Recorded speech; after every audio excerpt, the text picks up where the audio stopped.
videolõunatund Nõmme raadios. Ja tere maailm, ongi lõunatund Nõmme raadios, olengi siin, kus ma teisipäeviti ikka tavatsen olla ja hakatuseks nagu alati tänan kõiki toetajaid, tõepoolest teie tugi, see on midagi asendamatut. No teoreetiliselt muidugi see võiks asenduda imeasjadega, aga ma loodan, et sellest, millega miski võiks asenduda, pajatan oma viimases saates, siis kui ütlen, et nüüd on kõik, danke schön, schluss ja enam stuudiosse ei ilmu. Aga seni olge te tuhandest tänatud, tänu teile püsime veel sadulas, härrased.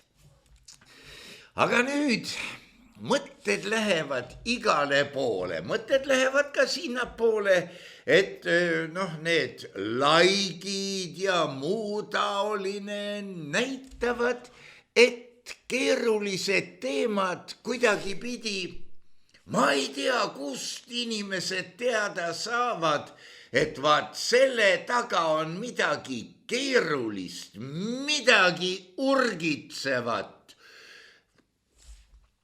Aga teada nad saavad ja siis hoiavad eemale. No see on ka loomulik, sellepärast et viimased 2 saadet olen ma täpselt sellest rääkinudki. Massist, massiusust, no mitte nüüd otseselt ketserlusest ja inkvisitsioonist, aga nendest asjadest, mille kõva häälega väljaütlemise eest saad kaela sildi ja sinna peale on kirjutatud sõltumatud fakti ja nii edasi või lamemaalane või antivakser, kuigi jah, võib ju minna kaasa igasuguste asjadega, sest nagu me näeme, inimesed millegipärast tahavad riietuda moekalt. Ma mäletan aega, kui Tallinna tänavad, see võis olla 70-ndatel, oli täis valgete barettidega neiukesi. Ilma selleta ei tohtinudki tänavale tulla. Ja toona õppisime ühes õppeasutuses ühte sama pilli, suurt ja õilsat kontrabassi.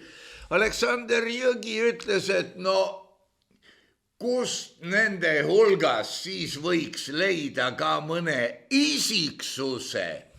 Aga kõik nad tormasid, sest muidugi mulle meenus seal neid vaadates ka ilus lause Ostap Benderi lugudest, et Brasiilias seal on kõik absoluutselt vene keeles pagalovna valgete pükstega ja mina tahan ka valgeid pükse.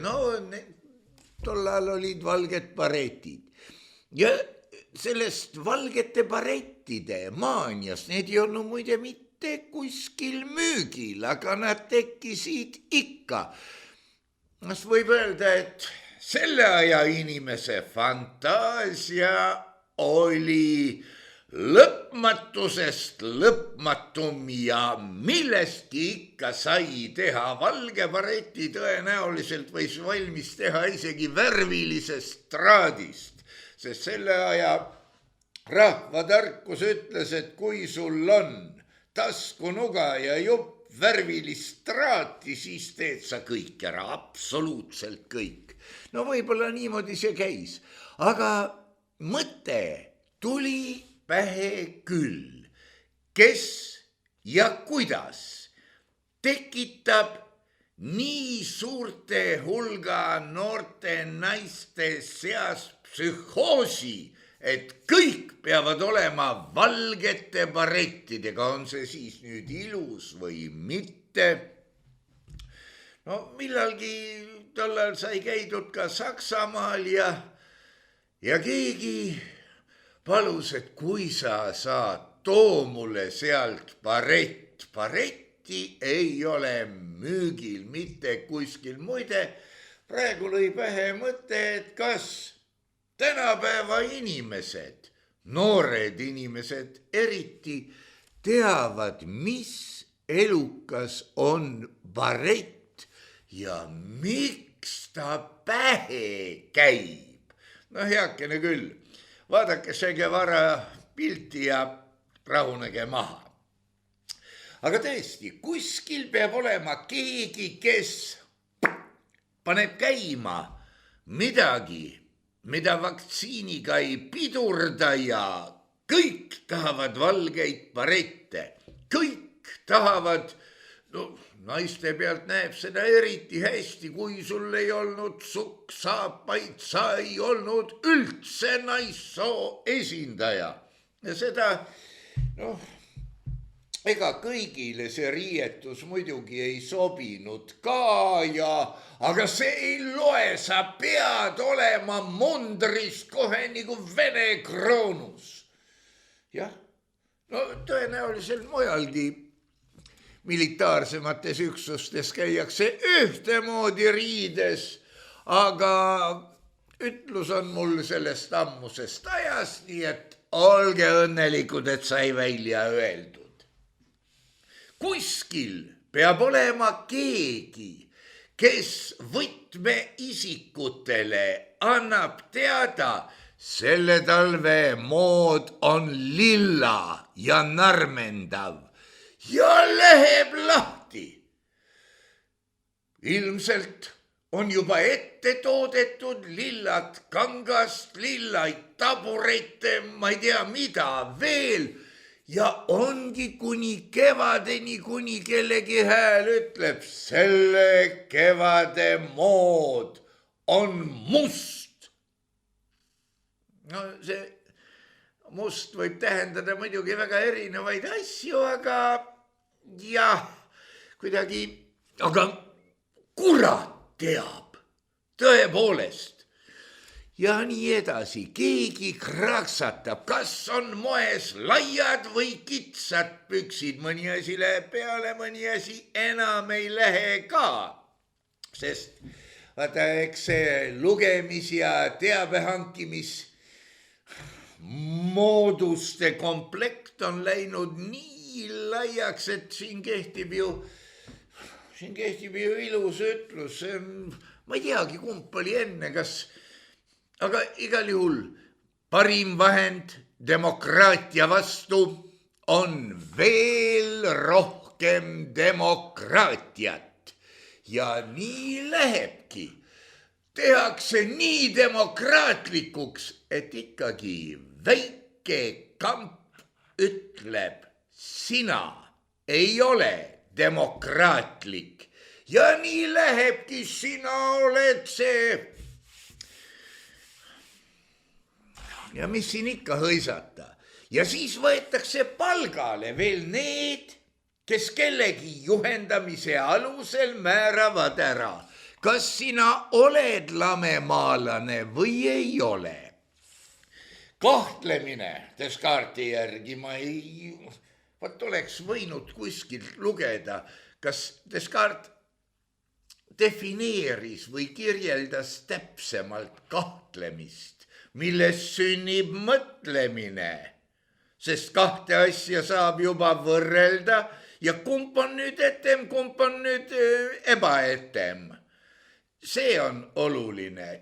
Sünnib mõtlemise tulemusel järeldus, mis saab võib-olla sinu südame asjaks, millesse sa usud seni, kuni tuleb järgmine bumps. Ja sa hakkad milleski kahtlema, mis võib ümber tõugata sinu senised seisukohad. Sellest ma rääkisingi eelmises saates vist ka. Kuidagi tuleb nagu tuttav ette, et esimene küsimus, kui küsida sinult, et kes sa oled. Esimene küsimus selle peale tulebki, kas ma olen kahelnud, kas ma olen järsku muutnud, äkiliselt pean silmas, oma mingeid kaljukindlaid tõekspidamisi. No näiteks mina vandusin kauges lapsepõlves, et ajakirja Täheke jään ma tellima surmani. Ei jäänud. Ja ka ülejäänuid mitte. Ja järjest suurema kahtlusega vaatan ma väga paljusid ajakirju, ajalehti, väljaandeid, kellegi artikleid, kus esitatakse midagi, mis kangesti meenutab lõplikku tõde. Ja ma mõtlen, aga millal sina hakkad kahtlema? Kuigi ma tean, et on asju, milles kahelda ei tohi, milles kahtlemise eest, Beethoven muide. Heakene küll, eile istusime siin vastamisi herr Andres Raidiga, kes teatavasti on väga väljauuriv ajakirjanik ja uurib välja selliseid asju, mis tegelikult ajavad ihukarvad püsti, kimpude viisi. Ja võt eilse saate tulemusel kripeldab siiamaani suus ja kipub välja tulema ja sellega öelduks sündima üks pikka aega hingel olnud mõte. No see võib olla ka kahtluste kogum, arenevate kahtluste kogum. Kui herr doktor Viktor Vassiljev, haritud ja intelligentne inimene vaieldamatult, on korduvalt öelnud, et elu mõte on elamises endas ja selle nautimises, siis ma ei vaidle temaga, sest vaadake, nii palju kui on inimesi, on selle sarnaseid elu mõtteid, kuigi no see on õige, vähemalt tema jaoks ja ta on selles kindel, see ei ole, no see võib olla nii usk kui veendumus, aga kõik kindlad asjad on kindlad ainult teatud piirides. Näiteks olin mina haiglas ammu selle aasta alguses ja et mind sinna, et ma ei läinud, vaid mind sinna viidi.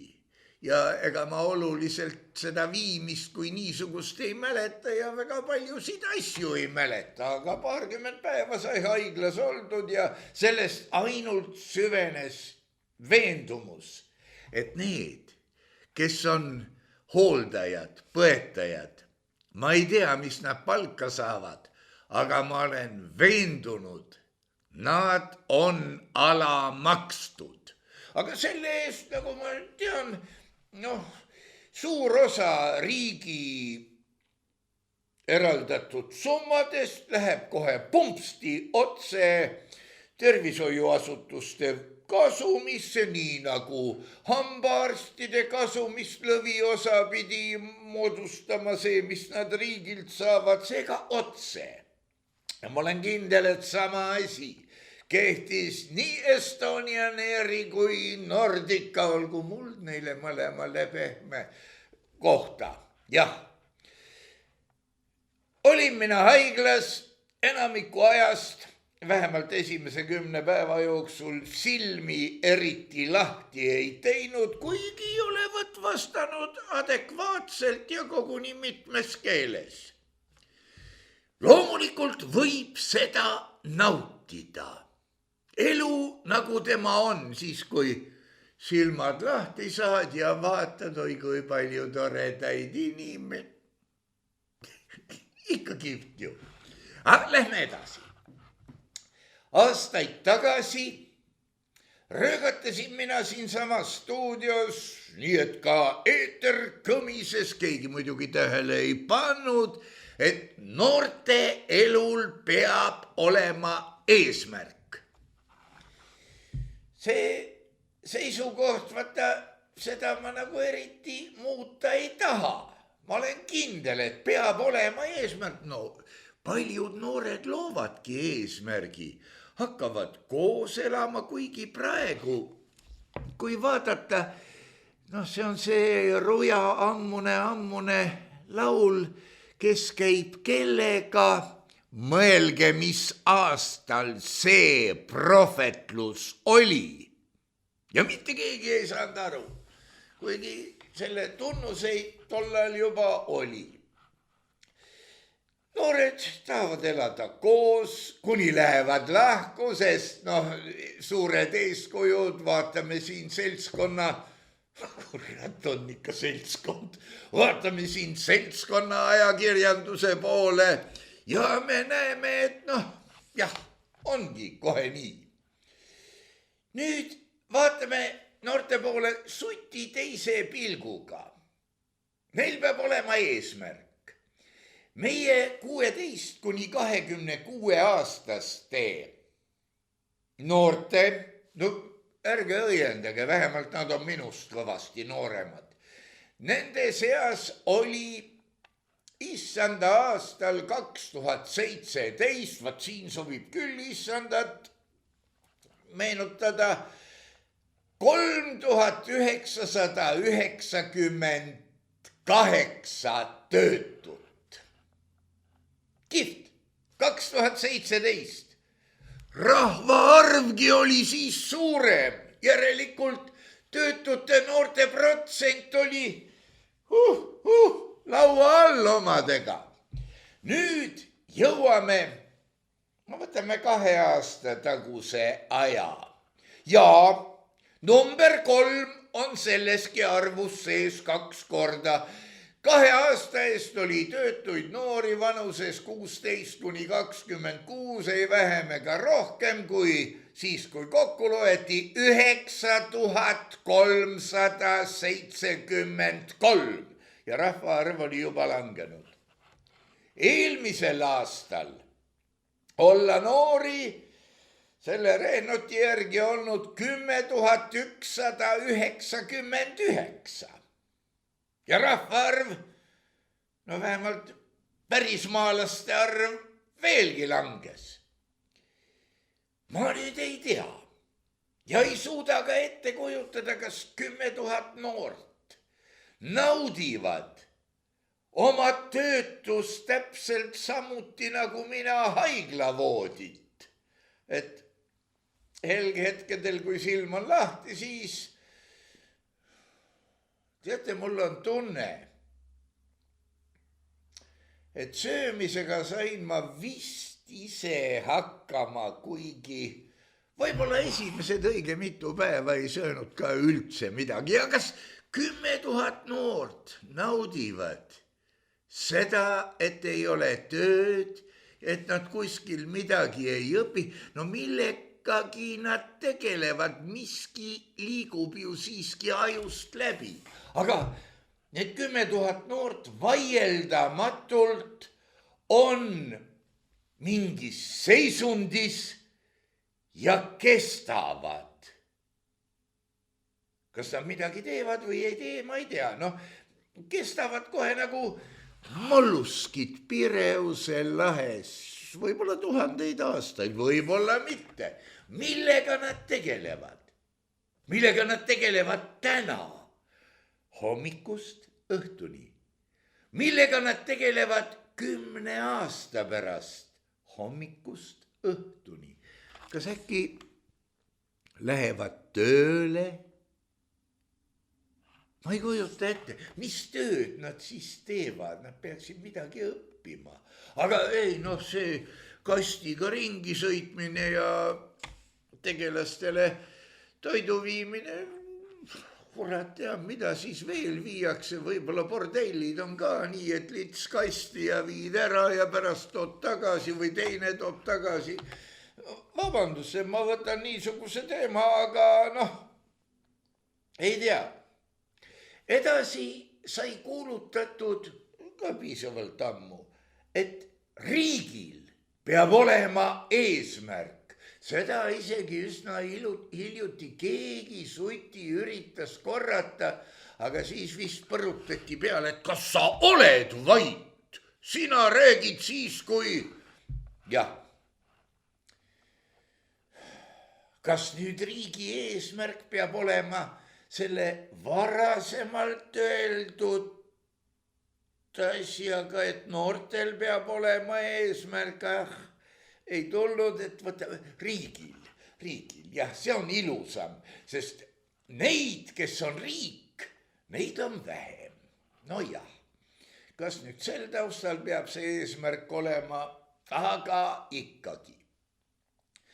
Riigi tänast omalaadset eesmärki, mis kinnitab mu eelöeldud võib-olla kedagi kuidagi solvavat lauset. Riigi tänast eesmärki kajastab hirmesti herr peaministri poliitiline avaldus seoses 2026. aasta riigieelarve seaduse eelnõu üleandmisega. Selle üleandmise seletamiseks lubati 20 minutit, kuigi võiks ju lihtsalt, et sähke ja saab ära minna. No muidugi selle 20 minutit võis juhataja kokkuleppel ettekandjaga, mitte selles mõttes, vaid selle eelnõu ettekandjaga pikendada. Ma ei tea, kas pikendati või ei pikendatud.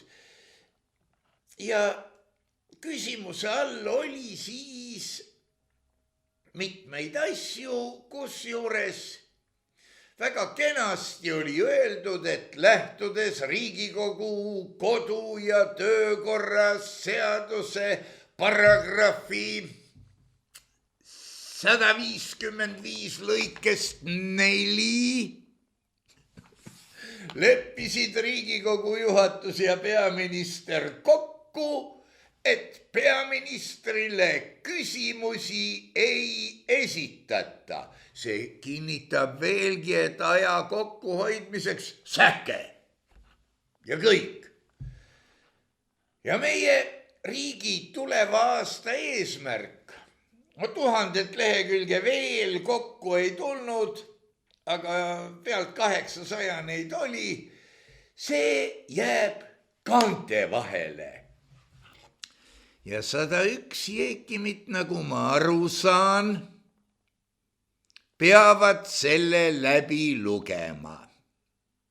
Monami, ütle mulle ausalt, kui palju võtab sinul aega 1000 lehekülje läbi lugemine? Eriti, kui seal peaks olema koguni ka arvusid, mis jah, kuigi siin kuskil liikus kenakene mõttekäik ka ringi, et soomlaste aastaeelarve on 200 lehekülge selged arvud ja asi klapib, aga meil pidavat olema pikemaid tsitaate Euroopa Liidu väidetavast õigusest, vaba ja sõltumatu demokraatliku riigi üle, kus kõrgeima võimu kandja on, võt ei tule meelde, see pisikene hall, siukene nässakas, rahvas. No võt, nii et meil on ikkagi luulelisem kuidagi ja küsimusi ei esitata. Seega sinul ei lubata küsida ja mina ei pea vastama. Siin on muidugi väärt näiteid riikidest ja nende vägevusest. Inglismaal peeti kinni mees, kes oli tänaval Inglise lipuga ja politseinikud tegid talle selgeks, et sihukest lippu tohib näidata ainult kindlatel protestialadel. Brit, Inglismaa kodanik, ei tohi eriti uhkust tunda oma lipu üle või kui, siis ainult protestialadel. tekkis muidugi mööda käijatel küsimus, et Palestiina lippe kõik kohad täis. Ja politsei vastas, et nemad on oma tsoonis. London on siis palestiinlaste tsoon või tont seda teab, kes seal veel võivad oma lippudega vabalt käia. Möödujad uurisid, et mis tsoon see neil siin on, kas terve linn ei ole mitte Inglismaa liputsoon. Noh, jah, siis ilmus välja väide, et osa Briti poliitikuid on väitnud, et St. George'i ristiga lipu lehvitamine on parem äärmuslus. No mu meelest parem äärmuslus, kui mitte mingisugune, ma ei tea, hall keskpärasus. Küsiti ka, kuulge, see on riigilipp. No ikkagi seletati, et ei sobi ja ainult protestitsoonis. No siis võiks ju varsti ka protestitsoonides St. George'i kõrvale kenasti valge lipu püsti tõsta. Aga noh, jah, on nagu on. Aga täna ma siin oma vanemate küsimustega täna oleme jõudnud tegelikult toreda küsimuse juurde. Seda võiks mõneti, kui see liiga uhkeldav ei tundu, nimetada ka eestluse põhiküsimuseks. Seda küsimust olen ma esitanud siin saates ka mitu korda. Mis on Eesti rahva eesmärk? Ja muidugi võiks täiendada, kas rahval üldse peab olema eesmärk või aitab sellest, kui riigil on eesmärk. No jah, umbes samu asju tõi välja tegelikult Kertu Luisk. Igal reedel uus saade ja nii juba pealt 100 korra. Ise võite rehkendada, mitu reedet mahub ühte aastasse. Saate enam-vähem välja rehkendatud ka tema saated. Vist mingil põhjusel mõni saade on siiski vahele jäänud, aga need on tema isiklikud põhjused ja nii lähedased me nüüd küll ei ole, et ma neid põhjuseid küsima hakkan. Aga enne Kertu Luisu juurde pöördumist viskame pilgu kõrvale. See on introduction või uvertüür või nimetage, kuidas tahate. Kamraadilt sain mina möödunud nädalal killukese. Kirjutas tema kenasti, et siin Delfi artiklis märgatud valimised, andmed ütlevad kõik. Kovalenko Kõlvarti kontole on jälgijaid ostetud. No vat, on ostetud. No ma tean, paljud kasutavad Boosti, saavad seal 20 000 või 200 000 jälgijat. Need on, ütleme niimoodi, reklaamikulud. Kui kuskil on kellegi konto ja mitte keegi ei tea, et kuskil on kellegi konto, kelle kuradi jaoks see konto on. Eks ole? Reklaamikulud. See ei ole kuigi hull, aga näitab lähenemist. No ma ei tea, kui frau Kovalenko Kõlvart tegi niimoodi, et boostis, siis sellel on risk, näiteks kui sa saad 100 000 jälgijat, siis 99 990 võivad olla näiteks hiinlased, kes üldse eesti keelest aru ei saa, nii et kui sa porri ei näita, pole olemaski. Aga jah, selle pealkirja juures pole mõtet peatuda, vähemalt see on minu seisukoht. Aga Eesti Ekspress on selle kokku mätsinud ja ja selle autorid on. Mulle hirmsasti meeldib, vanal hallil ajal oli ajakirjanik. Siis oli uuriv ajakirjanik. Huvitav, mis see mitte uuriv ajakirjanik siis on? Tellimustööde vorpija või seda ma Andrese käest küsin. Aga nüüd on fakti kontrollimise ja valeinfo reporter. Leebe Freund, pane palun kokku fakti kontrollimine ja valeinfo reporter. Mida ta teeb? Kas ta, fakt. Mu telefon on laual. See on fakt. Aga kui kontrollida, siis võib-olla ei ole ka. Võib-olla telefonil on ümbris ja ta ei puuduta lauda, seega ta on laua lähedal ja fakt, mis mina siin esitan oma arusaamist mööda, on vale. No päris see temaga. Valeinfo reporter. Kuidas kõlab? Fakti kontrollimise reporter. Ikka totakas. Ja teine autor on andmeajakirjanik. Jälle? Ei, ma pean seda Andres Raidi käest küsima. Temaga ma saan nii hästi läbi, et ma võin igasugu asju küsida ja ta võib vastata ka. Aga lugu ise. Mängige tussi, hõisake, vandenõu teoreetikud valimistel.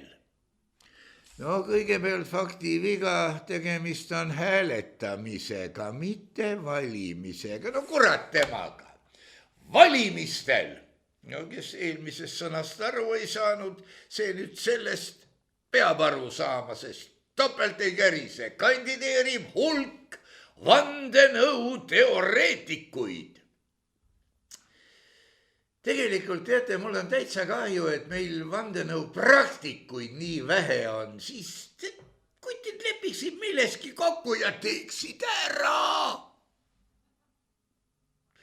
Ma ei ütle milles. Vandenõu teoreetikud seal kandideerivad ja nemad on aasta jooksul omale jälgijaid ja toetajaid kogunud just valeinfot levitades. Mis neid ühendab? Esmajoones Kremli lembus. Ma vaatasin need nimed läbi. Nende hulgas ei ole kedagi, keda võiks erialaliselt või hobi korras huvitada Kreml üldse. Valeinfot levitades koguda toetajaid, kes vaimustunult rõõmust roigavad, vaatame, mis ta nüüd valetab. Kah kuidagi, no see, jah. Ja esimene selles nimekirjas on Kertu Luisk, Võru poliitik ja aktivist, kes on aastaid levitanud Kremli teese ja vandenõu teooriaid. Ja ma tahaks muidugi neiukestelt noorukestelt küsida. Defineerige mulle Kremli teesid ja defineerige mulle vandenõu teooriad. No näiteks, kas Kopernikus omal ajal tuli välja vandenõu teooriaga, et ta ära põletati? Mina ei tea, no ausalt ei tea. Aga tuli tehti ja otsas see mees. Mida täna temast räägitakse? No vaadake, eks need dekabristid, need saadeti ka kui retsidivistid Siberisse ja tagasi tulid juba rahvuskangelased, mis tegelikult toimus. vabandust, ma jälle ei tea. Tõde on muidugi kuskil olemas, aga ametlik seisukoht on ta luku taha pannud. Pani juba siis ja siis pani ta teise kambrisse luku taha ja nii edasi. Kremli teesid ja vandenõuteooriad. Ma olen Kertuga mitu korda vestelnud. No, sihukese meetrise distantsi pealt või natuke kaugemalt. Pole kuuld. No ei ole, noh. Aga võib-olla ta arvas, et see ätt on nii seniilne, ta ei saa aru. Väidetakse, et Kertu Luisk on jaganud Venemaa propaganda artikleid Butša massimõrva eitamisest ja kuulujutte, et NATO sõdurid on Eestis naisi vägistanud. Noh, ma ei tea. Sellisel juhul peaks tegemist olema ju igal juhul mõned teise tegelase jaoks trellid juba kumaksid läbi toimiku. Proovis asutada Vene sõbralikku parteid ERE, Eesti Rahvaerakond. Vene sõbralik. Nimetage mulle Vene vihkajalikud parteid Eestis, kelle programmilistes dokumentides on, et meie vihkame, antud juhul siis Venet. Siis võib hakata võrdlema ja mine sa tea, selgub ehk tõdegi. Nii palju siis Kertust. Edasi on seal ära toodud Indrek Päänapuu, kes kirjutab väga kihvte nupukesi minu meelest. Kuidagi soojad ja sümpaatsed ja ei ta kiru ega vannu kedagi, ta lihtsalt näitab, et näe, tuli välja nii nagu Lepal, et peaminister ei tohi küsidagi midagi, peaministrilt ei tohi küsidagi midagi, et muidu õrn hing saab äkki raputatud, traumeeritud ja mine sa tea, mis teeb. Aga herr Pähnapuu, samuti ERE kaasasutaja. Milles need asutamised täpselt väljenduvad, võib arvata, et ma ei tea, tehti miski MTÜ ja siis seal dokumentides figureerib juhatuses tema nimi või ma ei tea. Üks suvise sigade mässu peategelasi.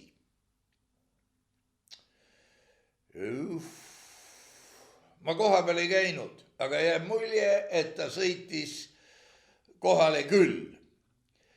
Levitab järjepidevalt NATO vastaseid Vene narratiive ja valeinfot. Huvitav, kust ta seda võtab ja kas taas läbi toimikukaane terendavad trellid või ei.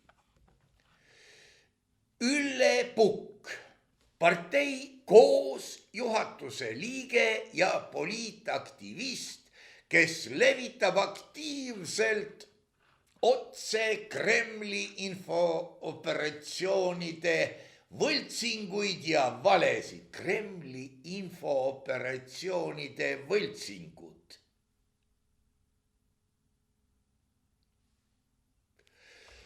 Valesid Ukraina ning lääne kohta.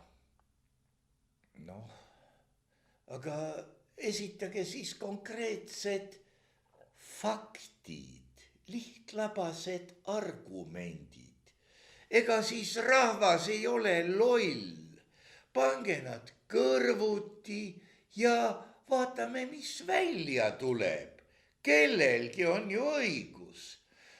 Andro Roos, Tartu hoiulaenuühistu juhatuse esimees ja Venemaaga pragmaatiliste, see on jutumärkides, suhete eest seisva skandaalse plaan B1 asutajaid. Siin on paar koledat väidet, aga sigade mässu eestvedaja. Selle koha peal võib öelda, et midagi Leninlikku siin oli, vaat Lenin ju ka 3 päeva hiljem alles jõudis Petrogradi Vaksalisse ja pidas veduri pealt tulihingelise kõne 3 päeva hiljem. Andro Roos läks sinna farmi juurde ka päevakene hiljem. Ässitas rahvast farmide juures protestima valeinfoga seakatku kohta.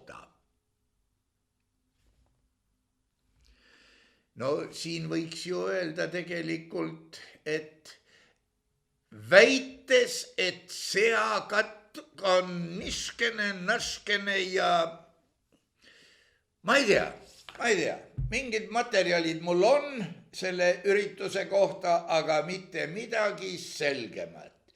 Teeb koostööd Kremli propagandistidega. Meil on Eestis Kremli propagandistid, vabalt jooksevad ringi, tööd teevad, koostööd.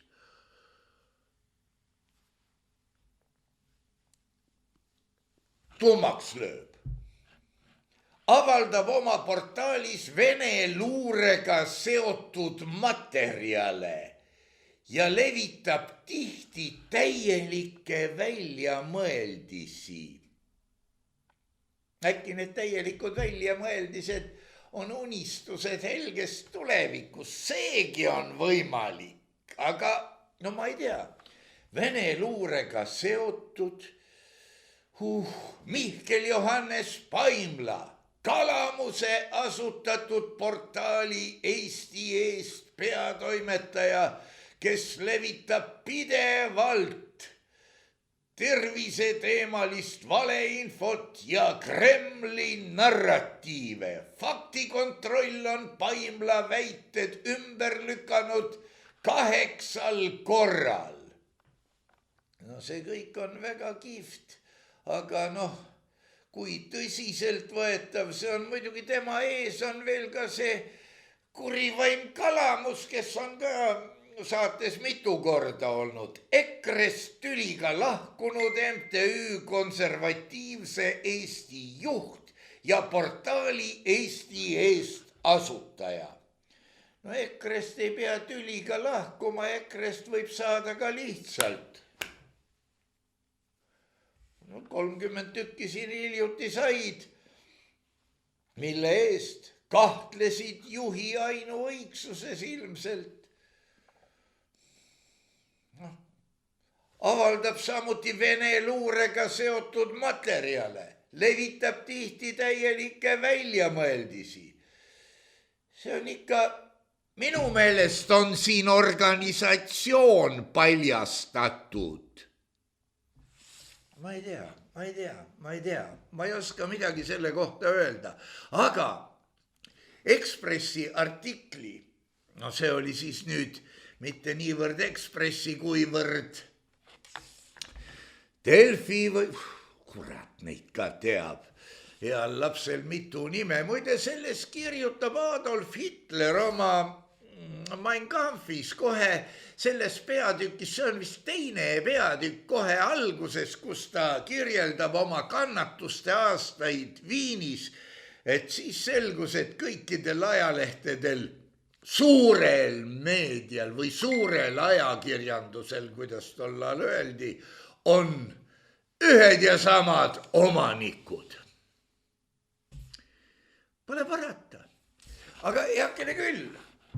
Üleskutse, see on minu jaoks positiivne kogu artikli juures, mida täielikult ei õnnestunudki enjoytada, sest ma ei hakka selle eest maksma, lihtsalt ei hakka.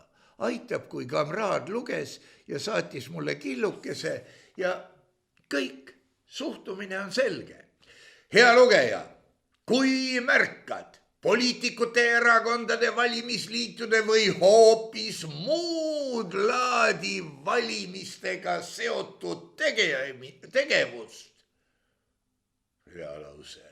Sotsiaalmeedias, mis võiks väärida meie tähelepanu. Anna sellest meilegi palun teada. Head kuulajad, head vaatajad, kirjutage, kui märkate kahtlast asja, uuriv@delfi.ee või muidugi WhatsAppis saab saata numbril 58 537 261 ka saab saata. Ma ei tea, kuidas saadetakse, ma ei ole sellega kursis ja nüüd tuleme Tõtsaki Kertu juurde, kurat, kell on juba nii palju, et ma vabandan, et ainult eesnimega, aga Kertu kõlab kõvemini. Kertu esitas oma Facebooki lehel küsimuse, hea küsimus. Miks meie põlvkonna naised ei sünnita? No mõni ikka sünnitab ka. Kertu ise on seda 4 korda teinud. Ei ole hullu. Aga jah, kirjutab Kertu, et olen kuulnud 10 naiste lugusid sellest, kuidas nad ei soovi peale esimest last pärast, mitte peale, vaid pärast. Järjekorras. Ei soovi rohkem sünnitada, sest see kogemus jättis kas emotsionaalse või lausa füüsilise trauma. Ja nende lugusid ka, kes hirmu tõttu on valinud mitte sünnitada. See on niisugune teema, et see on igal naisel sügavalt individuaalne, sünnitada või mitte sünnitada. Ja siia võib panna terve meeskoori unisoonis õhutama. Noh, nüüd tee nii või ära tee nii. Ei essugi. Siin, kui tegemist on kõva naisega, teeb ta nagunii nii, nagu ise otsustab. Aga muidugi, eks siin nüansse on kindlasti ka. Kertu kirjutab, et kui vaatame tänast maailma, siis võiks eneselt küsida, et kust tuleb see inimeste sisemine emotsionaalne tühik, mis sunnib meid ohjeldamatult üle tarbima kõike. No ületarbimise puhul, eks me üle tarbime, sel kevadel on moes mummuline. Kõik vanad kaltsud, kus kurat, ma pean olema mummuline või ma ei ole moes. Milleks? No heakene küll, te võite öelda, et tähendab, te ei või midagi öelda, te ei tea. Aga mul on enamalt jaolt Camel Active, ma ei tee reklaami, aga ma lihtsalt leian, et hinna ja kvaliteet ja suuruse seosed on mu jaoks sobivad ja peale selle, need on kõik ühetoalised poed nii-öelda ja sealt saab kõik. Ma ei pea minema kuhugi pärapõrgusse, et kurat, võtku, kus ma nüüd saan aluspükse elektrooniksist või mis see on, fakt või... Ei, kõik on olemas. See on siuke meeste maailma mõte. Ma tean, mitu tükki neid enam-vähem on ja millal nad otsa saavad ja on nagu on. Aga ületarbimine on tegelikult seotud rämpsu tootmisega ja asjade kvaliteediga. Kuulsin kunagi siukest linnalegendi, et Singeri õmblusmasinatele anti 100-aastane garantii ja mindigi pankroti, sest masinad pidasid vastu. Aga muidugi peab mõtlema kõigi nende moe- ja kommertsürituste peale, olgu siis jõulud või ükskõik, mis meil need hullud päevad ja hullud ööd on, et kas mul on vaja osta nii palju asju, et ma hakkan kriitilise pilguga vaatama, suuremat korterit oleks vaja. Ja tahad või ei taha, sa oled ketis sees. Ja rääkida siin veel mingist titest, kui hullud päevad on tulemas. Ja küsib Kertu, et kas siin taga on meie sisemine beebi, kellel on kõht tühi, et tema ei saanud nii palju asju. Mis siin pattu salata? Minul tehti pükse kodustes tingimustes ikka päris kaua vanaisa vanadest või umbes niimoodi. Muidugi koolivorm oli kehtestatud, esimesed 4 klassi oli kindlasti, kas ka edasi, jumala eest ei mäleta, aga oma riiete ees ma kandsin ise hoolt, püksiviigid ise, nii palju kui võimalik ikka ise ja sai ikka riietutud imelikult küll, kui tänase pilguga vaadata, aga elu niskene. Ja peab ütlema, et minu sisemisel beebil ei ole kõht tühi, ei väsi ennast kiitmast maa. Parasjagu nii palju pükse, kui kanda jõuan, siin on muidugi rääkinud veel selle peale, et särgid ühe päeva kannan, siis panen ära õhtul pesumasinasse ja täpselt kui viimase särgiga välja lähen, olen enne seda pesumasinaga käima pannud, et kõik ülejäänu puhtaks saab. Kertu ütleb, selle nimel me laastame maad ja selle vastu me ei saa vaielda. Toidetakse, kurat teab, kelle psühhoosile alluva isu, kellel on võib-olla, kui ta teeb mingisuguse kasti või sahtli lahti, 99 eri värvi paretti, millest juba juttu oli ja ainult üks pea ja see ka on mitte niivõrd mõtlemise kui reflekside hoidmise jaoks. Jah. Sellest tulevad ka sõjad, sest Harri Raudvere ütles juba siis, kui alles algasid läbirääkimised Euroopa Liitu astumiseks Lennart Meri ajal, et meist saab kasvava agressiivsusega föderaalriigi ääremaa. Mis te arvate, kas saab kunagi või juba on? Teise punktina toob Kertu välja, et kust tuleb inimeste, meeste ja naiste, rahvuste, generatsioonide vaheline usaldamatus. Ma ütlen sulle, kust tuleb usaldamatus generatsioonide vahel. Vanematel on üks pangalaen, lastel tuleb teine, mõlemal on laenud maksta ja aitab sellest. Aga meeste ja naiste, seda toodetakse reipalt ja rõõmsalt. Hullunud naisõiguslased vehivad ringi, tõmbavad endale tähelepanu, peksavad segast, kui kõnekujundit kasutada. Sest naine ja mees ei saa kunagi ühtes sulatatult võrdseks.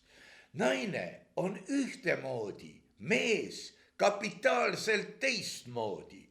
Kui, kuidas öelda, mees elab väljapoole, ründas seda, peksas seda väljapoolt sisse kuidagi kuhugi teise riiki murrame. Naised hoiavad endas. Ja ühel hetkel, mõnedel juhtudel sünnitavad, aga naised on selleks, et hoida. No ei saa võrdseks, kurat, kui ma vaatan poliitikas neid emas-isaseid, ei ole klappi. Ja muidugi, lääne kultuuri võib sõimata, aga me sõimame nii lääne kui idakultuuri. Jälle need kuradi kaltsupead tulevad. Kas me teame midagi nende kommetest, vanematest?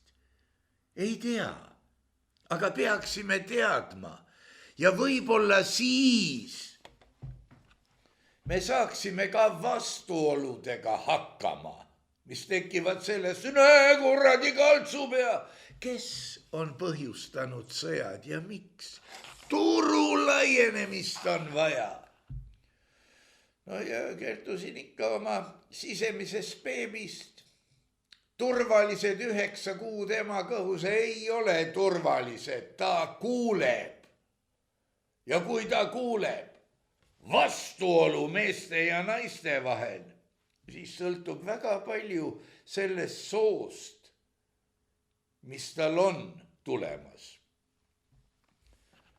Et ta õpiks ära, kas ta on Stockholmi sündroomi ohver või liitub tugevamaga, eks ole. Ja loomulikult tekib siin teatav üksildus ja nii edasi. Eile, lugesin pealkirja. Ma siin rääkisin noorte töötusest ja langevast iibest. Lugesin pealkirja, et ühel hetkel tuleb teha valusaid, kuid vältimatuid otsuseid. Sündide arvu vähenemine seab kahtluse alla sünnitusosakondade tulevikku. Ja muidugi, sellestki sai räägitud Nõmme raadios tükk aega tagasi, et mis kurat see on, kui ühes väljaande nurgas niuksutakse, naised ei sünnita. Naistele tuleb sünnitamiseks luua tingimused, et nad tükk aega enne seda elaksid ka traumadeta, vaimsete traumadeta elu. Üldse see Riigitäis eelmise saate juurde või kuhugi ma pissin, et seni, kuni inimesed üksteisele ei naerata, on riigis midagi väga paigast ära ja meie riigis on väga paigast ära. Välditakse isegi silmsidet nagu Venemaa vangilaagris omal ajal. Ja siin ongi, et me ei saa kiruda mitte sünnitavaid naisi ja siin pakkuda rasedusvastaseid vahendeid, igasuguseid, huilata abordi õiguse teemal.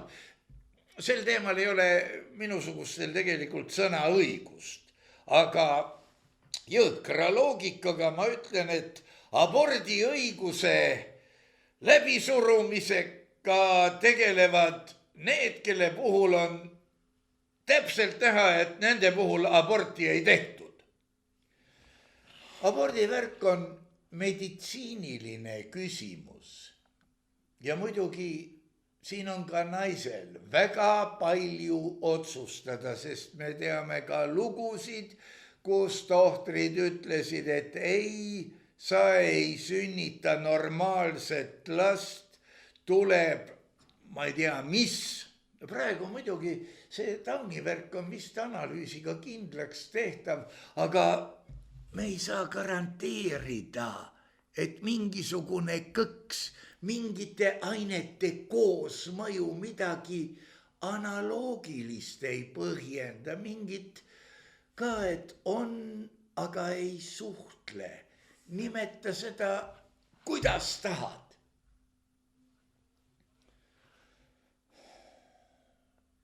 Jah, meditsiin ja naine ise.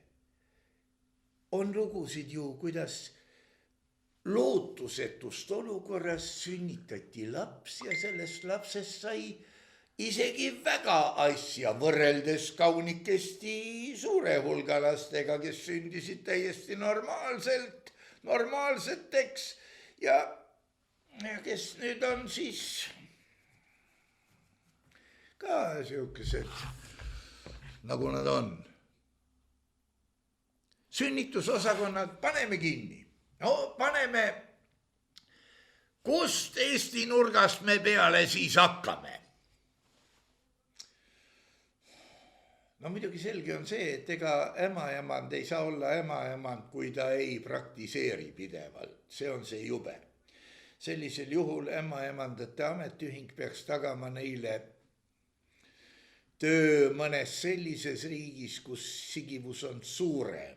Õigusega nad tagasi kutsuda, kui on ette näha. Teate, sündide arvu suurenemine on mõneti ette näha, kas või tänavapildis.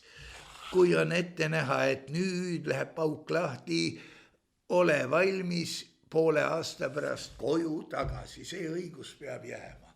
Aga mis me siis teeme? Kas pilvelõhkuja kesksünnitusmaja K-tähega hakkab Keilasse, kõik üle riigi Keilasse sünnitama? No see on muidugi kihvt. Selleks on, ma ei hakka siin fantaseerima.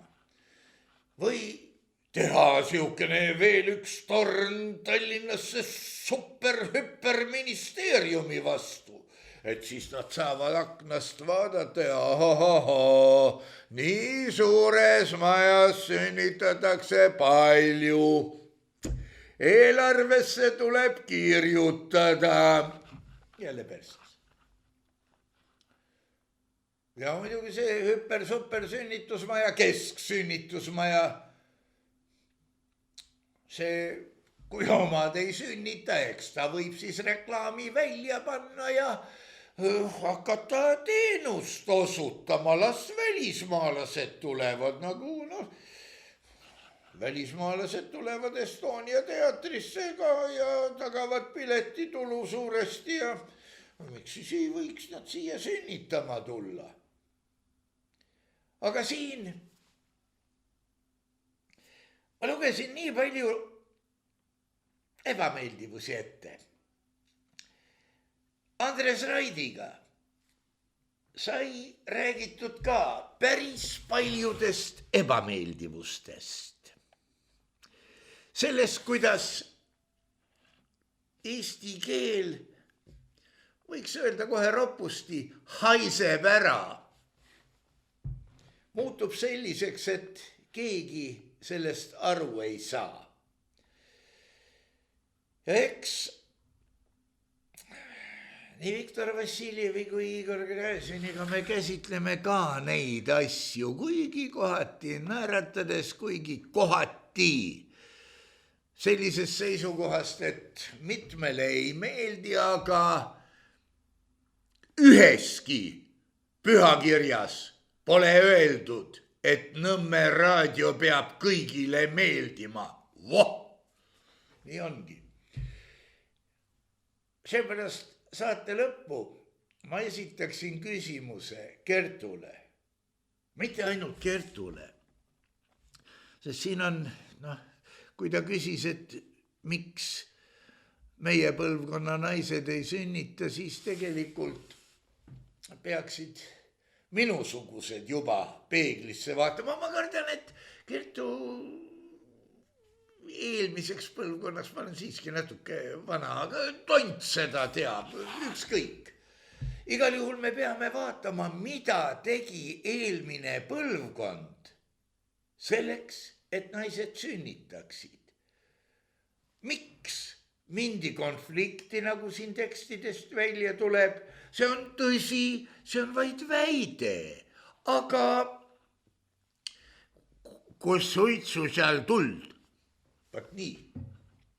Ei, ma siiski ajasin segamini, seda ei öelnud kilpkonnanu Reemuse juttudes, seda ütles keegi teine. Aga Kertu, miks peaksid teie põlvkonna naised sünnitama? Ja ära hakka rääkima, et siis oleks riik vägevam, tugevam, siis oleks rahvast rohkem, siis hakkaks õitsema ja õitseks ära ja nii edasi. Ei, miks? Sünnitamine on siin kohati käsitletav lausa vahendina, et riik, rahvas, kurat teab kes, liiguksid eesmärgi poole. Aga kui eesmärki ei ole, seega siis küsimus suurele ringile, kirjutage vastuseid, miks peaksid täna siuksed 20-sed, 30-sed või 20-ndates, 30-ndates naised hoolega sünnitama.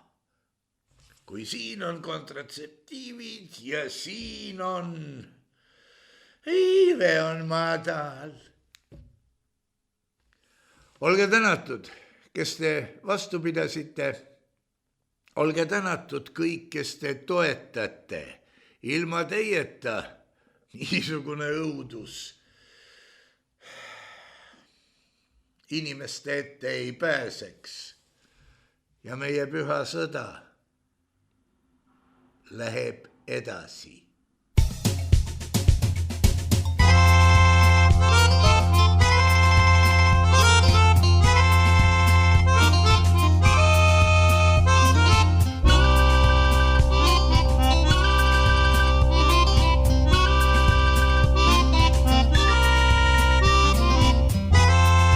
Saade on salvestatud 2025. aastal.